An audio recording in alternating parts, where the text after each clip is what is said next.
إن الحمد لله نحمده ونستعينه ونستغفره ونعوذ بالله من شرور أنفسنا ومن سيئات أعمالنا من يهده الله فلا مضل له ومن يضلل فلا هادي له وأشهد أن لا إله إلا الله وحده لا شريك له وأشهد أن محمدا عبده ورسوله صلى الله عليه وعلى آله وأصحابه وسلم يا أيها الذين آمنوا اتقوا الله حق تقاته ولا تموتن إلا وأنتم مسلمون يا أيها الناس اتقوا ربكم الذي خلقكم من نفس واحدة وخلق منها زوجها وبث منهما رجالا كثيرا ونساء واتقوا الله الذي تساءلون به والأرحام إن الله كان عليكم رقيبا يا أيها الذين آمنوا اتقوا الله وقولوا قولا سديدا يصلح لكم أعمالكم ويغفر لكم ذنوبكم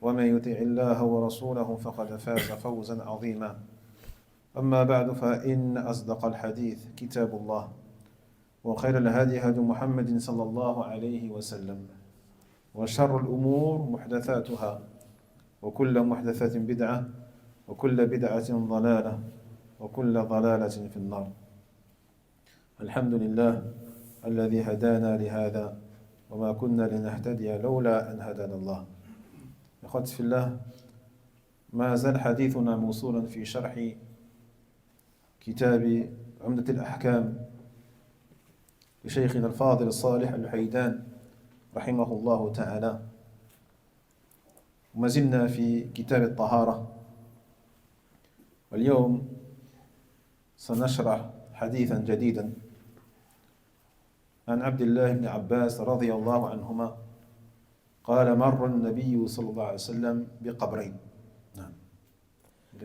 بسم الله الرحمن الرحيم الحمد لله رب العالمين عن عبد الله بن عباس رضي الله عنهما قال مر النبي صلى الله عليه وسلم بقبرين فقال إنهما لا يعذبان وما يعذبان في كبير أما أحدهما فكان لا يستتر من البول وأما الآخر فكان يمشي بالنميمة فأخذ جريدة رطبة فشقها نصفين فغرز في كل قبر واحدة فقالوا يا رسول الله لما فعلت هذا قال لعله يخفف عنهما ما لم ييبسا. Donc on poursuit بإذن الله عز وجل وقوته l'étude du livre Umdat al-Ahkam basé sur l'explication du noble cheikh Salih al-Luhaydan rahimahullah. Et on est toujours dans le chapitre de At-Tahara, la purification. Donc un nouveau hadith aujourd'hui rapporté par le noble compagnon حبر هذه الأمة حبر هذه الأمة ترجمان القرآن الكريم, celui qui est connu pour être l'un des meilleurs exégètes du Coran et parmi les plus grands savants de la communauté, qui s'appelait Abdullah ibn Abbas radiyallahu anhuma. Il dit, le prophète sallallahu alayhi wa sallam marcha proche de deux tombes. Et ces deux tombes-là se trouvaient dans Al-Maqbara, le cimetière qui s'appelle aujourd'hui Al-Baqi', Al-Maqbara Al-Ra'isiya bil Medina, le cimetière principal de Médine qui s'appelle Al-Baqi'. Donc ces deux tombes-là étaient dans ce cimetière. Il marcha à côté de ces deux tombes, puis il dit Innahuma la yu'adhabani. Yani, ces deux-là, bien sûr, les deux personnes qui sont dans ces deux tombes sont en train d'être punies. Yu'adhaban, la yu'adhaban, tawkid, sont certes en train d'être punis, d'être châtiés. وما يعذبان في كبير وما يعذبان في كبير. Cette parole, on a deux explications. dans le ma'na. Que veut dire وَمَا يُعَذَّبَانِ فِي كَبِيرٍ قِيلَ وَمَا يُعَذَّبَانِ فِي كَبِيرَةٍ من كبائر الذنوب يعني في نظركم أنتم هذان ذنبان يعني ليس بكبيرتين لكن في الحقيقة هي كبيرة في الحقيقة هي من الكبائر. Donc le premier sens, certains ulama disent cela veut dire que ces deux péchés pour lesquels ils sont en train d'être punis, à vos yeux, ne font pas partie des péchés majeurs. À vos yeux, ne sont pas des péchés graves, majeurs, capitaux. Alors qu'en vérité, oui. Alors qu'en vérité, ils font partie des kaba'ir, des péchés majeurs. Jahid? C'est quoi la preuve que ce sont des péchés majeurs? ما هو الدليل محمد؟ نعم نعم يعني ذكر العذاب الموجود في هذا الحديث. Le fait que dans ce hadith, on a la mention donc de leur châtiment dans le tombe de l'enfer, dans la tombe de l'enfer. Dans la tombe, pardon, dans la tombe. Il y a le barzakh, avant l'au-delà, avant Yom al-Qiyamah. D'accord? Donc on avait dit كل ذنب توعد الله عبده بنار أو عذاب أو لعنة أو غضب أو نفي الإيمان أو رتب عليه حدا في الدنيا فهو من الكبائر. On avait dit tout péché à propos desquels Allah tabarak wa ta'ala a menacé le serviteur du feu de l'enfer ou de la malédiction ou du châtiment fi dunya ou fi al-qabr ou de la colère ou du reniement de la foi de la personne ou le fait qu'elle s'expose à un had, c'est-à-dire une peine légale sur terre. Donc il dit, en gros, selon le premier avis, وَمَا يُعَذَّبَانِ فِي كَبِيرٍ, et à vos yeux, ce n'est pas des péchés capitaux à vos yeux, ce n'est pas des péchés graves. لكنهما من الكبائر. Alors qu'en vérité, oui, ce sont deux péchés graves. وهناك تفسير آخر قيل إنهما يعني لم يشق عليكم تركهما. ترك هذين الذنبين ليس صعبا بل سهل أن تترك هذين الذنبين. تركهما سهل ليس بكبير ليس بالصعيب. جيد؟ لكن عقوبتهما كبيرة. Deuxième tafsir, certains disent que il dit ici وَمَا يُعَذَّبَانِ فِي كَبِيرٍ, c'est-à-dire ces deux péchés-là pour lesquels ils sont en train d'être punis, leur délaissement n'est pas difficile. C'est pas quelque chose de compliqué le fait de les délaisser. Et on verra de quel péché on parle. Jaïd. En revanche, si nous le faisons, eh bien le châtiment, lui, il est grand. Donc leur délaissement, il est facile, il n'est pas difficile, mais leur châtiment est difficile par contre. Donc on a les deux ici, explication. On continue. Puis il dit le prophète sallallahu alayhi wa sallam, amma ahaduhuma, c'est-à-dire l'une des deux personnes qui sont en train d'être châtiées, فَكَانَ لَا يَسْتَطِرُ مِنَ الْبَوْلِ. Donc l'une des deux personnes, eh bien, ne faisait pas les causes, soit pour se préserver de son urine, au moment où il faisait ses besoins, il ne faisait pas les causes nécessaires pour se préserver des éclaboussures ou autres, des gouttes, jaïd, ou alors ne faisait pas le nécessaire pour bien se nettoyer, pour bien se purifier. On a ici le sens de, ou les deux sens de la yastatir, min al-bawl, de l'urine, c'est-à-dire min bawlihi, de son urine à lui. Ou on peut dire également de l'urine des autres créatures dont il est obligatoire de se préserver de leur urine et de leur impureté, tels que les chiens, mathalan, ou les humains de manière générale.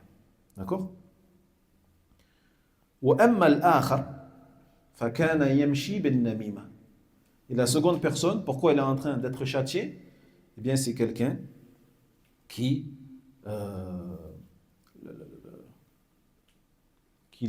allait voir les gens et qui faisait ce qu'on appelle al-namima, le colportage. Vous voyez? Ma hiya al-namima? C'est quoi le colportage? Bilal. C'est le fait de rapporter une parole de quelqu'un dans le but de gâcher leur relation. Voilà, أحسنت. هذه النميمة. النميمة نقل كلام الناس. نقل كلام الناس. بعضهم في بعض. فلان قال كذا في فلان. قال فلان في فلان كذا وكذا. وتنقل كلام الناس هكذا. بعضهم في بعض للإفساد بينهم. للإفساد بينهم. C'est ça la namima. C'est celui qui va partager ou rapporter et colporter la parole d'un tel sur un tel. D'un tel sur un tel. Ou d'un groupe sur un groupe. Un groupe de gens sur un autre groupe de gens. La min bab al-maslaha. Pas parce qu'il y a un intérêt à le faire. Il se peut qu'il y ait un intérêt à le faire. On a vu déjà dans Durus Adab Mufrad. Il se peut qu'il y ait un intérêt, des fois, parfois, à rapporter des paroles. S'il y a un intérêt religieux, tu dois le faire. Vous voyez? Mais lui, c'est pas parce qu'il y a un intérêt religieux. C'est pas pour faire le bien. C'est pas pour faire preuve de nasiha envers la umma. Mais pour, au contraire, diviser, pour semer la haine, pour corrompre les liens, notamment entre les musulmans et les gens de manière générale.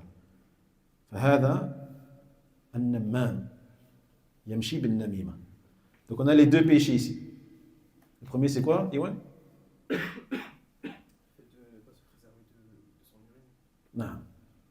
Le fait de ne pas se préserver de son urine au moment où on fait nos besoins, ou alors le fait de ne pas bien se nettoyer.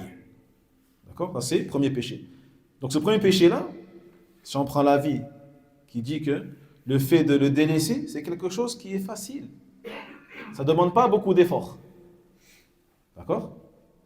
Donc celui qui, malgré ça, arrive à être puni à cause de ça, c'est qu'il a été négligent. Volontairement négligent, laxiste dans ce domaine. Vous voyez? Ou alors c'est quelque chose, comme on a dit, aux yeux des gens, c'est pas grave, mais c'est un péché majeur, c'est un péché mignon. Comme les kuffars disent, un péché mignon.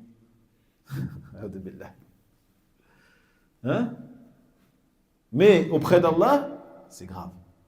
Pourquoi c'est grave? Parce que cela a des conséquences. Cela a des conséquences notamment sur as-salah, sur la prière de la personne. Sur la prière de la personne. Vous voyez? Et le second péché, Jibril, An-namima. C'est quoi An-namima? C'est le fait de rapporter une parole à une personne ou un groupe afin de le groupe.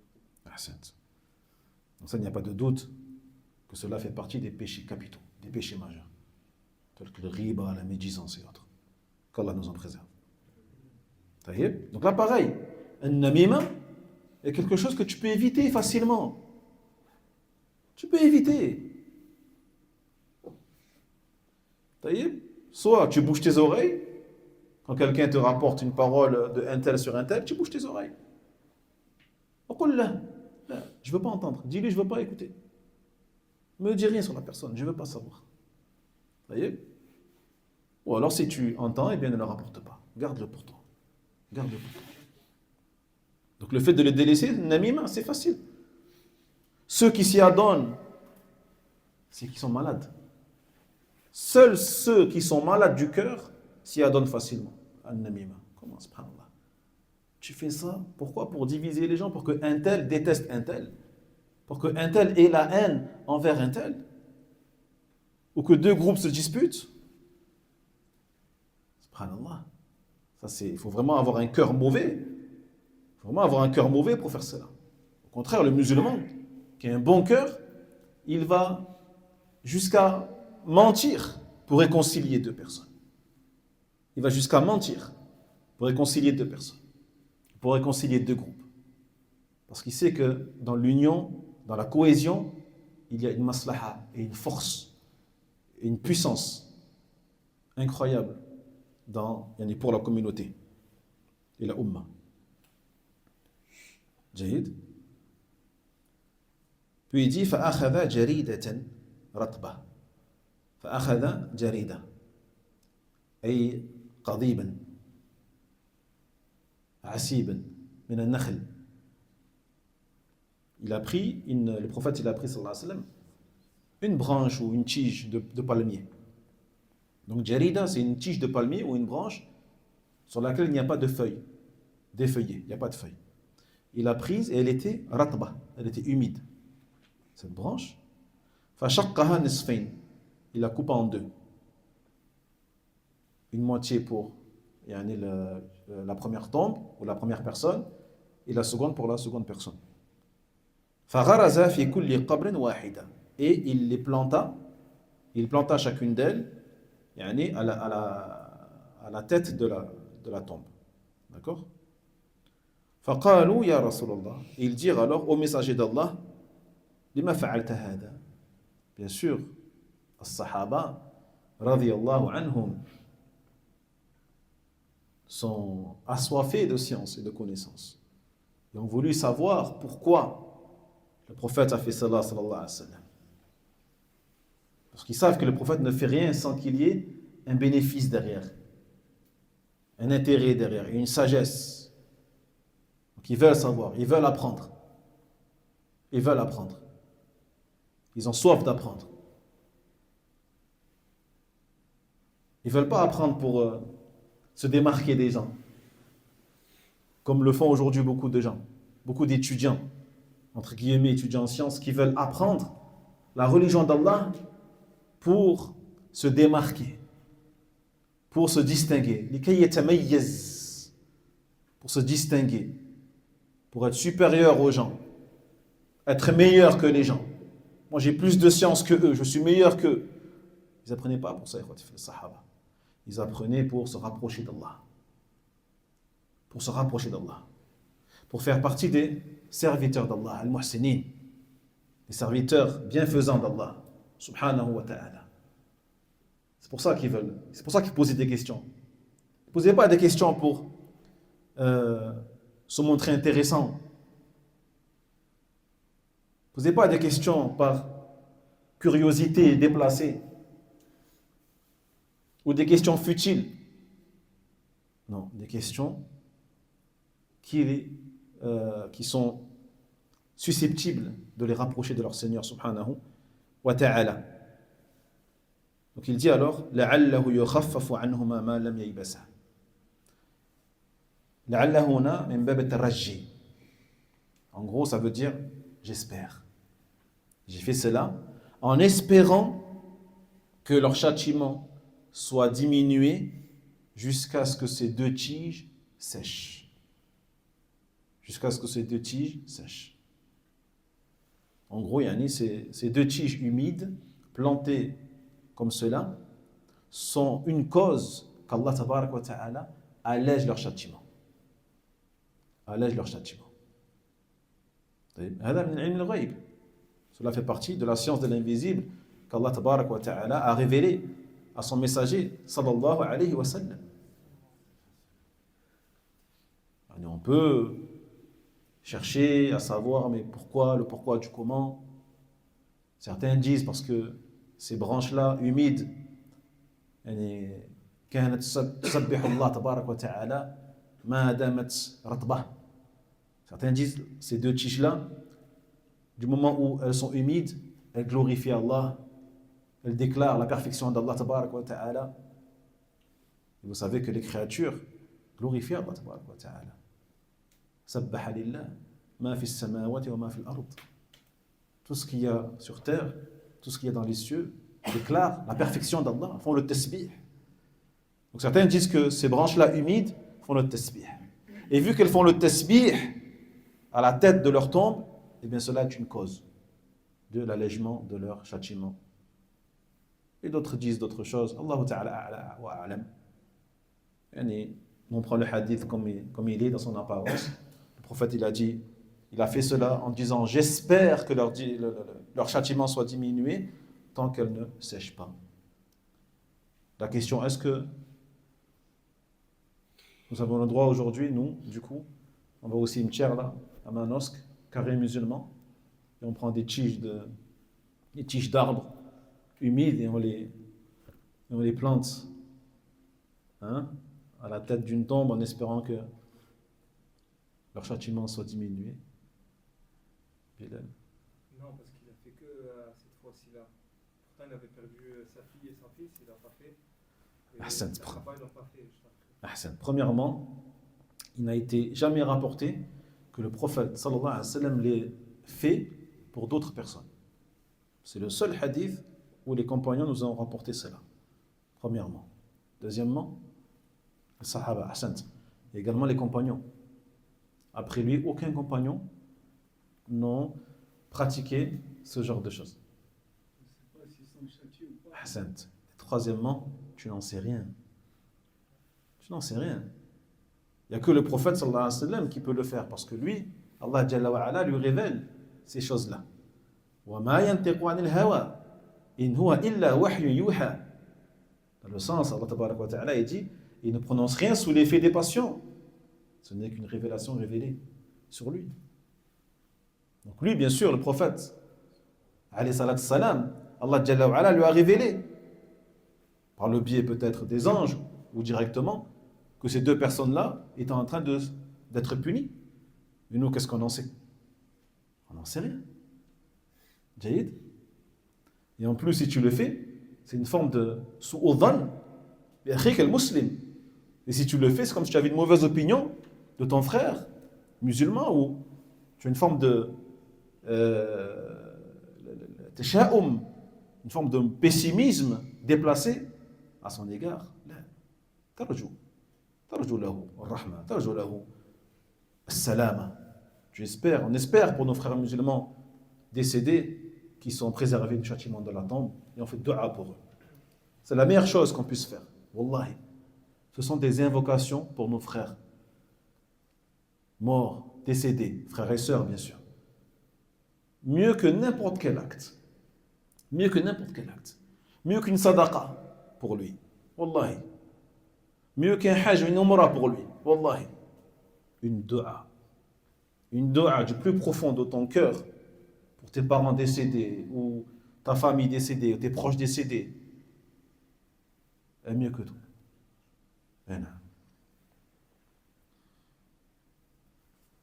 طيب إذا ما هو موضوع هذا الحديث؟ Qui peut nous résumer le sujet de ce hadith en quelques mots?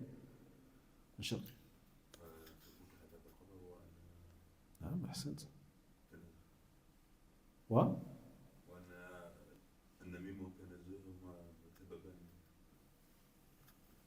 تنزه كيف تنزه؟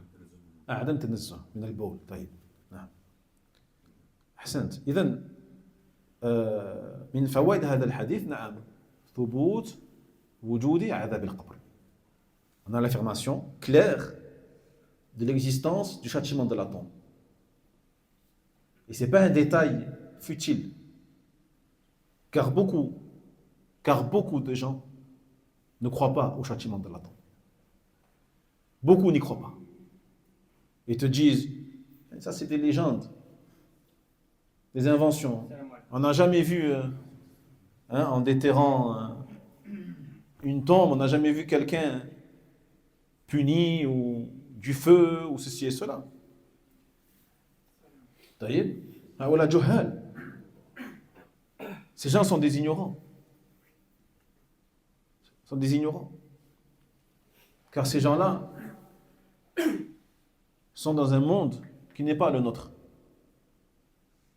un monde intermédiaire entre la dunya et l'akhira, que tu ne peux pas voir avec tes yeux. Tu ne peux pas voir avec tes yeux. فلا يقاس لا يقاس أمور الآخرة بأمور الدنيا. Tu ne pourras jamais comparer les choses de l'invisible, de l'au-delà, et les choses de la dunya. لكن موضوع هذا الحديث هو بيان عقوبة النميمة وعدم الاستتار من البول. Donc le sujet principal de ce hadith, eh bien, c'est l'exposé du châtiment qui pèse sur celui qui s'adonne au colportage, à la namima, et sur celui, on a dit, qui ne se préserve pas de son urine ou qui ne se nettoie pas bien. فهذا الحديث الصحيح فيما يتعلق بعذاب القبر. وقد كان الناس في السابق لا يعرفون أن الشخص قد يعذب في قبره. إذا قبل الإسلام كانت العرب لا يعرفون وجود عذاب القبر لجهلهم بعلم ما بعد الموت، إلا أن أهل الكتاب، أما أهل الكتاب فكان عندهم شيء من هذا، كان عندهم شيء من هذا اليهود والنصارى. ففي الحديث عن عائشة رضي الله عنها أن يهودية جاءت تسألها فقالت لها أعاذك الله من عذاب القبر. قالت هذه اليهودية لعائشة، أي دعت لها هذا الدعاء، أعاذك الله من عذاب القبر. فاستغربت عائشة، تعجبت عائشة، لأنه لم يكن بلغها أن أهل القبور يعذبون. وسألت النبي عليه الصلاة والسلام وقالت أيعذب الناس في قبورهم؟ فقال رسول الله صلى الله عليه وسلم عائذا بالله من ذلك، عائذا بالله من ذلك، أي استعاذ بالله من عذاب القبر. تقول عائشة رضي الله عنها فكنت أسمع رسول الله عليه الصلاة والسلام بعد ذلك يتعوذ من عذاب القبر وعذاب النار. نعم. Donc ce hadith authentique, ikhwati fillah, que l'on retrouve notamment dans Sahih al-Bukhari, Sahih Muslim, et dans ce livre-là, Umdat al-Ahkam, est relatif au châtiment de la tombe. Et sachez que, avant l'islam, les gens, notamment les Arabes, n'avaient pas connaissance de l'existence du châtiment de la tombe.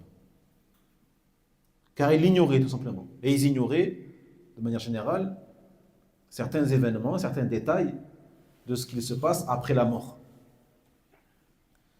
En revanche, les gens du livre, Ahl-Kitab, qui englobe les juifs et les chrétiens, les Yahoud ou les Nasara, ils avaient déjà en eux quelques connaissances à ce sujet-là. Et on l'apprend dans le hadith d'Aïcha, radiyallahu anha, qui dit qu'un jour, une femme juive lui demanda quelque chose. Et Aïcha donc, répondit favorablement à sa demande. En gros, elle lui rendit service. Et la femme juive de la remercier en lui faisant une invocation. Et elle demanda à Allah tabarak wa ta'ala en disant A'adakillah min adab al-qabr. Qu'Allah te préserve du châtiment de la tombe.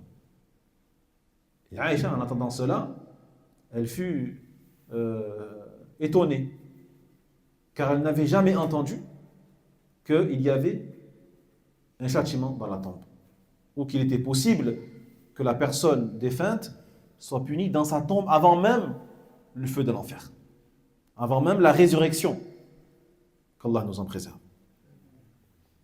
Alors elle est partie voir le prophète Mohammed sallallahu alayhi wa sallam et lui demanda, les gens sont-ils punis dans leur tombeau? Et là le messager d'Allah alayhi salatu wassalam de répondre qu'Allah nous préserve de cela, qu'Allah nous préserve yani, du châtiment de la tombe. Et elle dit justement à Aïcha, j'entendais le messager d'Allah sallallahu alayhi wa sallam dire après cela, en gros, qu'il demandait protection, refuge contre le châtiment de l'enfer et celui de la tombe. وفي هذا الحديث مر النبي صلى الله عليه وسلم بقبرين في المدينة وذكر أنهما يعذبان ثم قال وما يعذبان في كبير وفي بعض الألفاظ في غير أحاديث العمدة ثم قال بلى أي إنه كبير. Donc dans ce hadith-là, on apprend que le prophète sallallahu alayhi wa sallam marcha auprès de ces deux tombes à Médine, on a dit dans le cimetière de Al-Baqi', lorsqu'il dit que ces deux personnes enterrées étaient en train de se faire punir. Et il dit وَمَا يُعَذَّبَانِ فِي كَبِيرٍ. Donc ces deux-là ne sont pas punis pour un péché grave fi nadharikum, à vos yeux. C'est pour cela que dans une version qui ne se trouve pas dans Al-Umda mais dans Ibn Hibban, d'accord, il dit juste après bala. Il dit en gros au contraire, ce sont deux péchés graves, deux péchés majeurs. bala. نعم. فهذا الحديث روي عن عبد الله بن عباس رضي الله عنهما وهو ابن عباس ابن عبد المطلب الهاشمي القرشي ابن عم النبي عليه الصلاة والسلام حبر الأمة وترجمان القرآن ضمه النبي صلى الله عليه وسلم وقال اللهم علمه الحكمة وفي رواية اللهم علمه الكتاب. ما هي الحكمة هنا؟ ما المقصود بالحكمة؟ علمه الحكمة أي علمه السنة، علمه السنة، وعلمه الكتاب أي علمه القرآن. ووضع له وضوءا أي ابن عباس وضع لرسول الله صلى الله عليه وسلم وضوءا أي ماء للوضوء، فقال له عليه الصلاة والسلام اللهم فقهه في الدين، فقهه في الدين أي أعطيه الفهم في الدين. فأدرك علما كثيرا وكان حريصا على العلم. وقال فيه عمر بن الخطاب رضي الله عنه ذاكم فتى الكهول، ذاكم فتى الكهول الكبار، فتى الكبار، له لسان سؤول وقلب عقول. فتوفي رسول الله صلى الله عليه وسلم وقد ناهز الاحتلام ومات في الطائف سنة 68 سنة 68. Donc j'ai oublié tout à l'heure de parler un peu du rapporteur de ce hadith, le noble compagnon Ibn Abbas radiyallahu anhuma, qui s'appelle Abdullah ibn Abbas ibn Abdel Muttalib al-Hashimi al-Qurashi. Donc c'est le fils de Abbas. C'est qui Abbas pour le prophète sallallahu alayhi wa sallam? C'est l'oncle paternel, le frère de son père, le frère d'Abdullah. Donc Abdullah, c'est qui pour le prophète? En français on dit son quoi? Son cousin? Abdullah. Hajj Kamal. Abdullah ibn Abbas. Al-Abbas, voilà, son neveu. Si l'Abbas c'est son oncle, alors le fils de son oncle c'est son neveu. Alhamdulillah. Donc c'était, on a dit, le grand savant de la Ummah, Habr al-Ummah. Le Habr c'est un titre en arabe, c'est un titre qu'on donnait aux grands savants parmi les juifs, aux grands savants parmi les Nassara, les chrétiens. Mais on l'appelait également Habr al-Ummah. Également on l'appelait Turjuman al-Qur'an, l'explicateur du Coran, l'exégète du Coran, Turjuman. Un jour le prophète Mohammed sallallahu alayhi wa sallam le prit dans ses bras, le serra et dit: ô Allah, enseigne-lui la hikmah, c'est-à-dire la sunna. Enseigne-lui la sunna. Il dit également: ô Allah, enseigne-lui le livre, autrement dit le Coran. Un jour, lorsque Ibn Abbas lui amena de l'eau pour que le prophète fasse le wudu avec, lorsqu'il le vit partir, il dit le prophète, Allahumma faqihu fid din. Oh Allah, donne-lui, instruis-le dans la religion. Et donc, c'est pas étonnant que par la suite, il a emmagasiné une science incroyable. Et il fait partie de ceux qui avaient le plus soif de connaissances, alhamdulillah.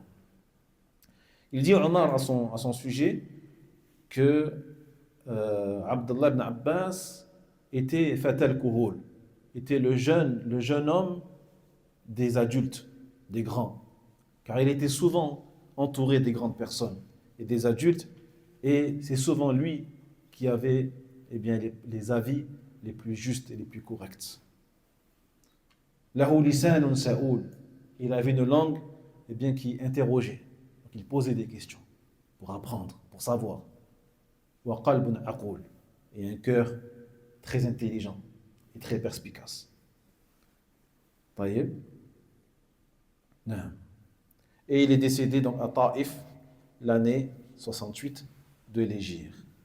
Radiyallahu anhuma. Donc il est décédé bien après la mort du prophète Mohammed sallallahu alayhi wa sallam. Année 50 ans après, environ. وقوله أما أحدهما فكان لا يستتر من البول وفي حديث آخر عامة عذاب القبر من البول يعني ما يعتني شخص بالتنزه عن النجاسات في بوله قد يكون لا يبالي بما يصيبه من رشاش البول ولهذا جاء التوجيه أن يحرص الإنسان إذا أراد أن يبول في برية أو يبول في أرض رخوة حتى لا يكون التقاء البول بالأرض مسببا للرشاش الذي يصيبه كما أنه نهي أن يبول إلى أرض مرتفعه إلى جهته لئلا يسيح إليه بوله فينجسه نعم فينجسه كما في حديث عذيفة رضي الله عنه قال أتى النبي صلى الله عليه وسلم سباطة قوم فبال قائما فبال النبي صلى الله عليه وسلم قائما ثم دعا بماء فجئته بماء فتوضأ أخرجه البخاري ومسلم نعم ومعنى سباطة قوم أي ملقى القمامة والتراب ونحوهما ملقى القمامة والتراب ونحوهما نعم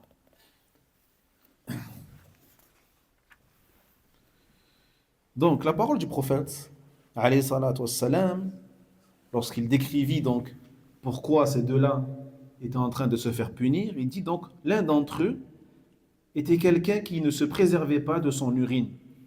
La yastatir min al-bawl.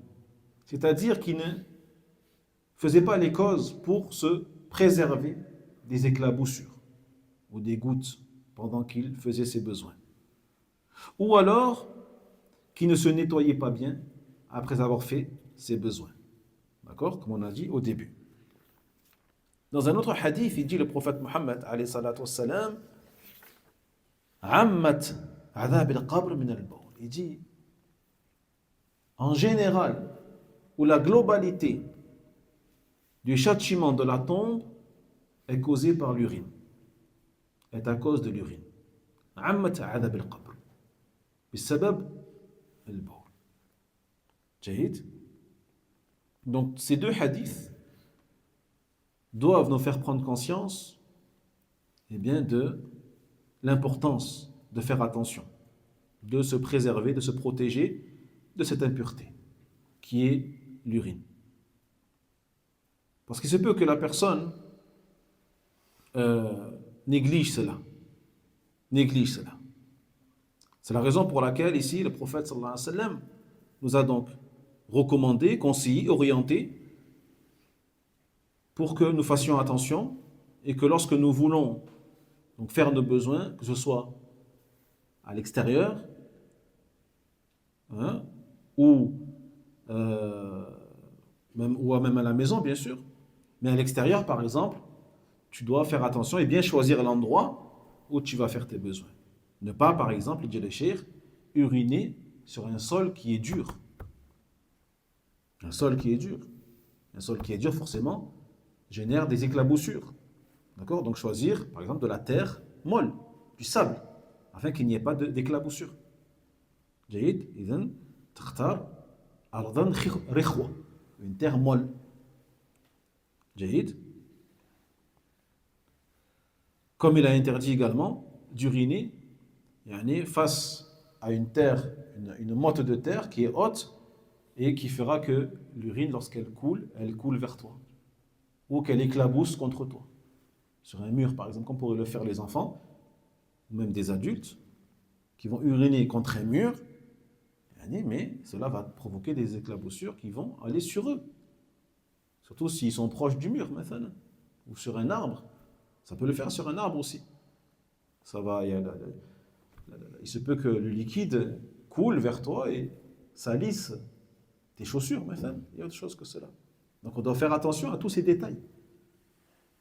Pour ne pas faire partie de ceux, justement, qui risquent d'être punis à cause de cette négligence. De cette négligence. Parce que même si c'est une souillure qui peut être involontaire, mais ta négligence a été la cause de cette souillure. Vous voyez? Et cette négligence-là peut t'amener, on a dit, à être puni dans la tombe. Je sens que tu as une question. Concernant le nettoyage, ce serait quoi le juste milieu pour pas rentrer dans le waswas? On arrive, Inch'Allah.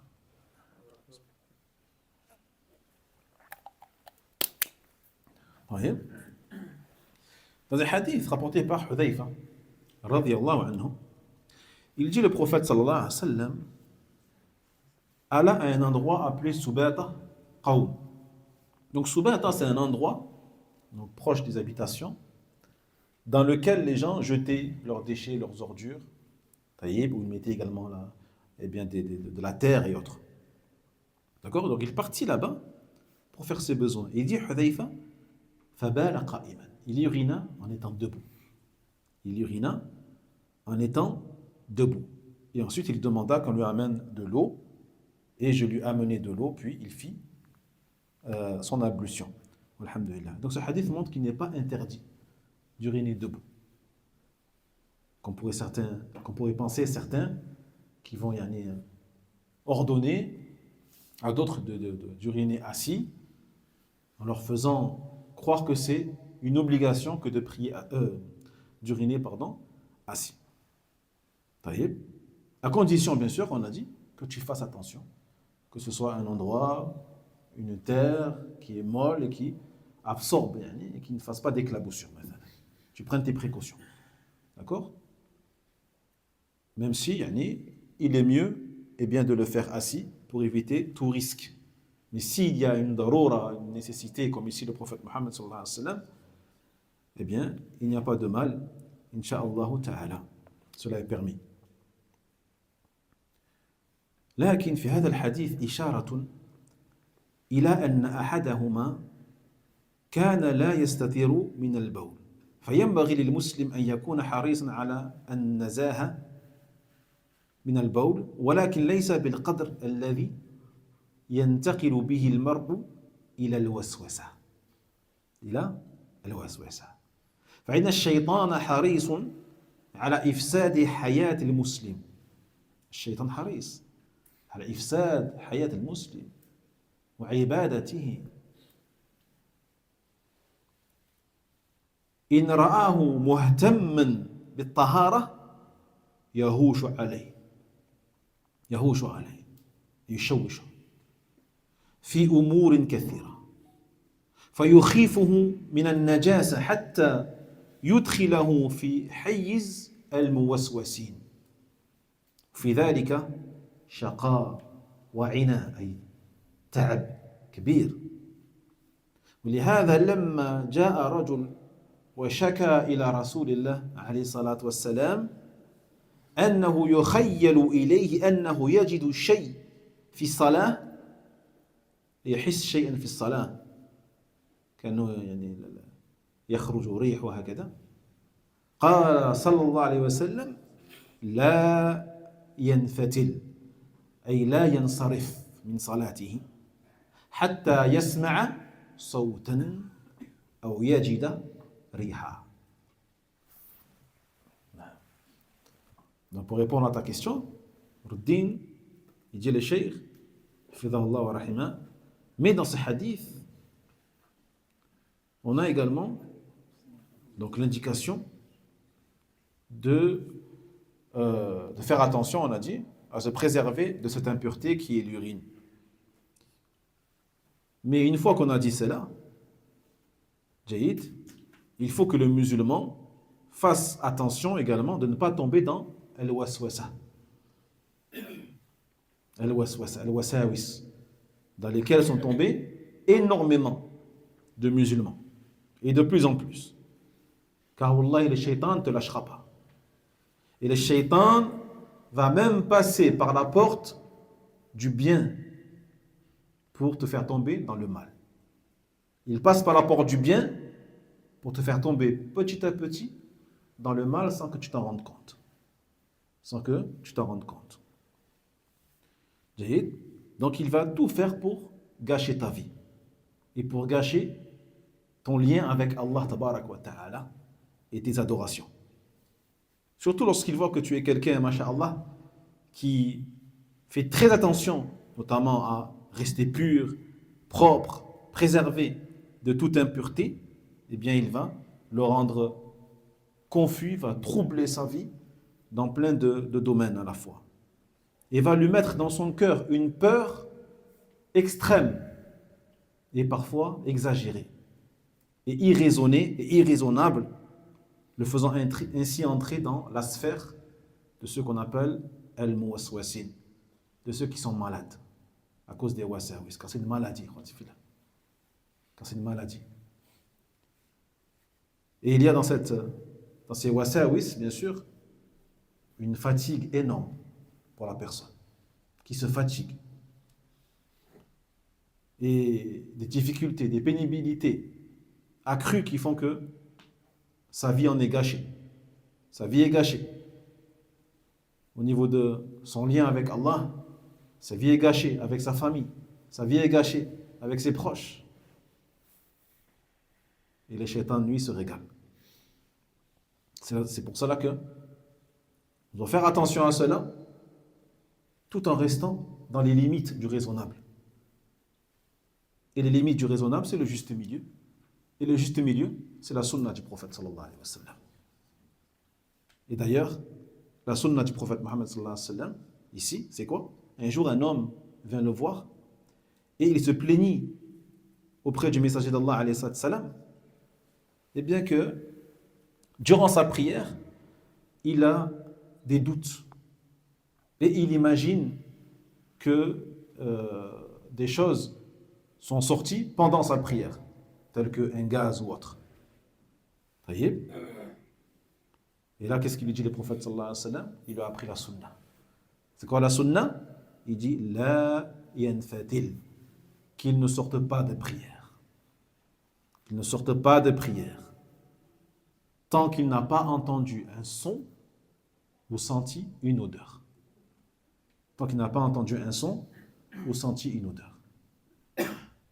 C'est-à-dire tant qu'il n'est pas sûr à 100% qu'il a eu quelque chose qui est sorti. Vous voyez? En gros, tant que tu es dans le doute, reste en prière. Reste en prière, tu es pur. Walhamdulillah. Et de ce hadith, nous tirons une des plus grandes règles de la jurisprudence islamique qui fait que, normalement, avec ce genre de règles-là, wallahi, on est à l'abri du shaitan. Et on est à l'abri des wasawis. C'est quoi cette règle? Al-yaqinu la tazulu bishak. Al-yaqin la tazul bishak. La règle, c'est quoi? La certitude ne se dissipe pas à cause d'un doute. La certitude ne se dissipera jamais à cause d'un doute. Toi, tu es certain d'être en état de tahara, de pureté, et tu as un doute. Est-ce que j'ai eu un gaz? Est-ce que j'ai du liquide qui est sorti? Tu as un doute. Là, ce doute-là, il n'a pas de poids face à la certitude. Voilà. Et ça, c'est une porte fermée, un verrou fermé au shaitan.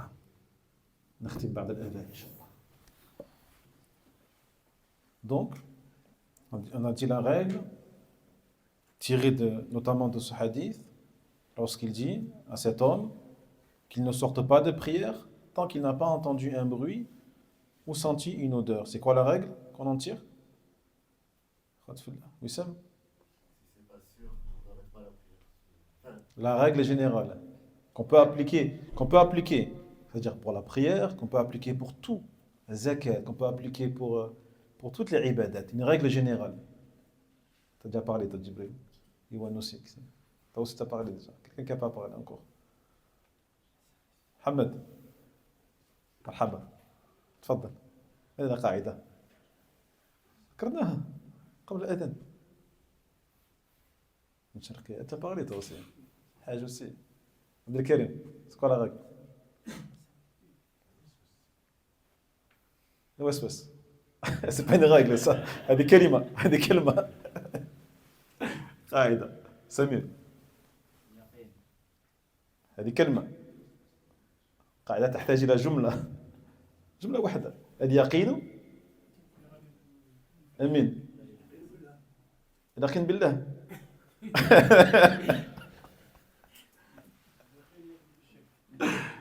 نعم أخي. اليقين ما سمعت. يغلب الشك. نعم صحيح. اليقين لا تزول بشك. اليقين لا تزول بالشك. La certitude ne disparaît pas, ne se dissipe pas à cause du doute. Ça la règle. D'accord? Et cette règle-là, tu l'utilises dans tous les domaines. Et elle va te servir, alhamdulillah. Dans la prière, dans tout. وجاء في الأثر.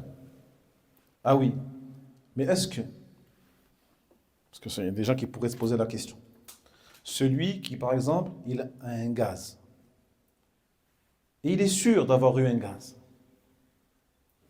et ce gaz, parfois, n'émet aucun bruit, et parfois également, il n'y a pas d'odeur, d'accord? Donc un gaz sans bruit, sans odeur, le prophète il a dit, tant que tu n'as pas entendu, ou tant qu'il n'a pas entendu un son, ou senti une odeur. Donc, lorsqu'on a ce genre de gaz, est-ce qu'on peut rester en prière du coup ou pas? Gary?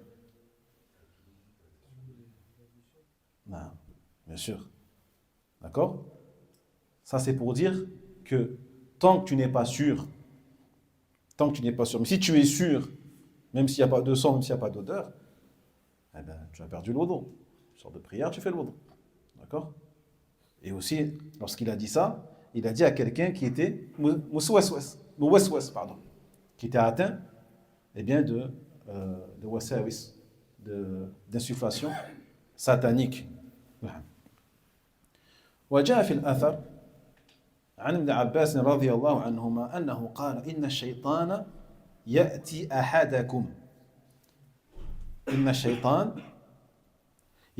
أحدكم وهو في الصلاة فيبل إحليله. يبل لا يبول، يبل فالبلة يبل إحليله حتى يريه قد أحدث، فمن رأى به ذلك فلينتضح بالماء،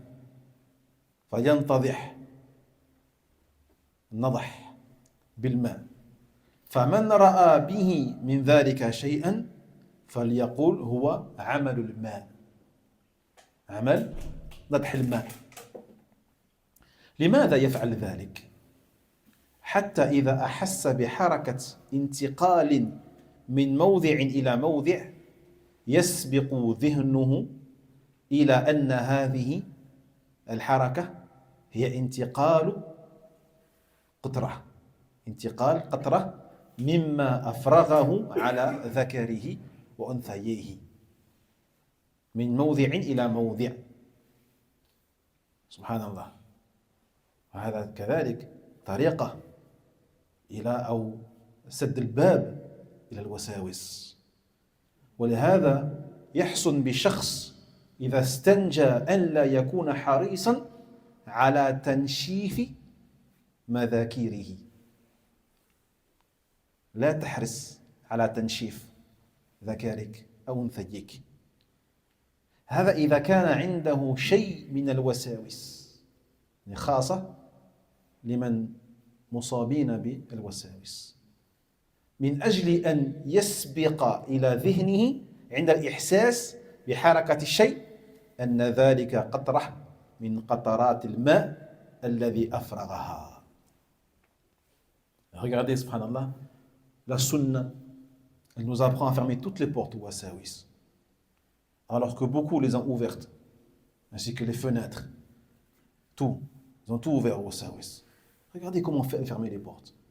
Il a été rapporté ici par Ibn Abbas, radiyallahu anhuma, qui a dit: lorsque le Satan vient à l'un d'entre vous, alors que vous êtes en prière, qu'est-ce qu'il fait?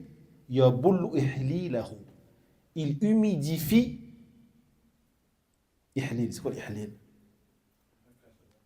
Hein? D'accord? Non, mais plus précis que ça. Plus précis que ça. L'orifice. L'orifice d'où sort l'urine. Comment il s'appelle cet orifice en français? Non. L'urètre, c'est le canal qui mène vers l'orifice. Bon, j'ai cherché les frères, c'est pour ça que je le sais. Sinon, impossible, vous le savez. Impossible. Impossible. Peut-être Mas'oud ou la son père. Non.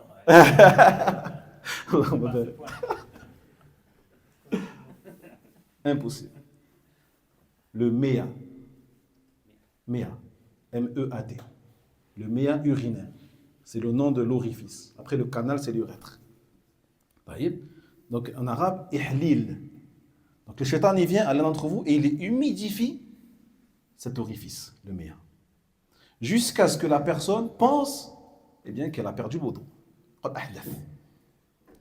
Il dit, donc celui qui est atteint par cela, qu'est-ce qu'il fait? Eh bien, qu'il éclabousse avec de l'eau ses parties. C'est-à-dire lorsqu'il va aux toilettes, d'accord, et lorsqu'il se nettoie, eh bien, il éclabousse ses parties avec de l'eau, jayid. Comme ça, lorsque il sentira en prière une forme d'humidité, eh bien, qu'il se dise que c'est l'eau qu'il a utilisée lorsqu'il s'est nettoyé. Regardez, subhanallah. Tout ça pourquoi? Pour éloigner Shaitan. Jayid. Comme ça, la première pensée qui le traversera lorsqu'il va sentir une humidité, eh bien, c'est quoi? C'est juste les gouttes que j'ai versées sur mes parties lorsque je me suis nettoyé, alhamdulillah. Et cela donc sera une grande cause pour lui de fermer les portes aux insufflations du shaitan. Walillahi alhamd. نكتفي بهذا القدر إن شاء الله ونسأل الله جل وعلا أن يعلمنا ما ينفعنا وينفعنا بما علمنا والعلم عند الله وآخر دعوانا الحمد لله رب العالمين وصلى الله وسلم على نبينا محمد وعلى آله وأصحابه أجمعين. بارك الله فيكم.